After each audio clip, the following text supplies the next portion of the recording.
So now let's go over some minor adjustments of little things that you can get to get optimal seating with your students or your children. Down here, I'm going to start from the bottom and go up. Right here is your footrest. There's a little knob right back here under the seat, and I'm going to see if I can bring you closer to see that. It is right about there. This little white knob right here. And what you're going to do is you're going to press that and pull forward. Let's see if I can get it. You're going to press that white knob and you're going to pull forward and down. Sometimes if you pull forward too far, the little silver mechanism comes out. You just have to guide it back into the bottom. You haven't broken it, and then you just bring it to that sweet spot where your student or your child has the easiest time with sitting. Another adjustment here is on the sides. There's two little white levers that have to be pressed at the same time. That depresses a little button on the inside, and there's a telescoping pole that comes down.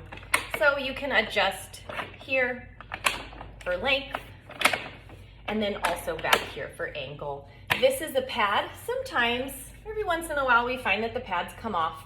They can be put back on just by sliding this piece of fabric right back on. There's a little pocket. You kind of have to really pull it. It's not the easiest thing in the world to get back on once it's taken off, but there it is, and it protects the child from this metal piece right here. Some other little nuances right here. Have a knob to adjust up and down on your armrest, and they do work independent of each other, but what you should know is that you won't be able to get your tray on if your armrests are not at the same height and the same angle. And here we have an angle adjuster right here, this little lever you push up. Some kids need a lot of angle on their armrest so that when we put the tray on, we have a nice angle so that the child can rest their elbows. Sometimes, as you'll see, our lateral might run into, this is called the lateral, it might run into this armrest, or it might actually run into the tray as it goes on, and sometimes we have to play with these being at the right spot in order to accommodate the tray. Our laterals should be hitting the child right at the mid-rib, upper rib, and you should leave at least 2 fingers worth of space between the armpit, that's the axilla, and the top of the lateral. If there's not that much space, then the child is resting on the top of the lateral, which actually kind of decreases circulation and sensory input, and you don't want that. Some kids actually need some extra padding to be put here, and that could be done with noodles or other types of Velcro, really any way you can get creative.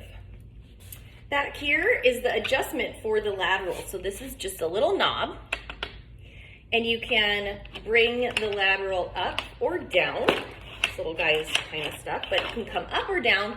Just take special note that sometimes it runs right into this little doohickey, the frame controller, and sometimes you have to loosen it up just a little extra to get it past that. You can also move the lateral out and in, even just with this one angle adjuster. And then we can tighten it back up, righty-tighty, lefty-loosey. Lastly, on the headrest, we have, this one is a multi-panel or a tri-panel headrest. This comes up and down by pressing this little knob right here. It can go down and come up, and it can actually come completely off. Can be replaced with a flat headrest,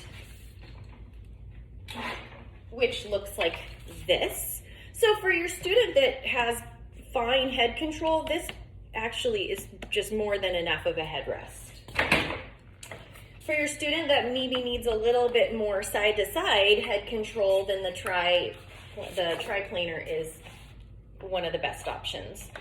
So when you look at the back again, if you want to adjust the wings of those headrests, take this off so you can get closer. Each wing has its own knob to adjust. Again, lefty loosey, righty tighty. So as you loosen, you can change the angle. And what's nice is they're independent of one another. So if you have a student that turns really, really hard into one side, we don't necessarily want to block that, because then that means that they will get a lot of skin breakdown pushing into one side, but maybe we want to block them from falling to one side. So we can open up one side and close another. We can close both, or we can open them both up so the child has a nice big wide headrest. Because as you can see, it is definitely much wider in comparison to the plainer headrest. And that's about it on the Rifton activity chair.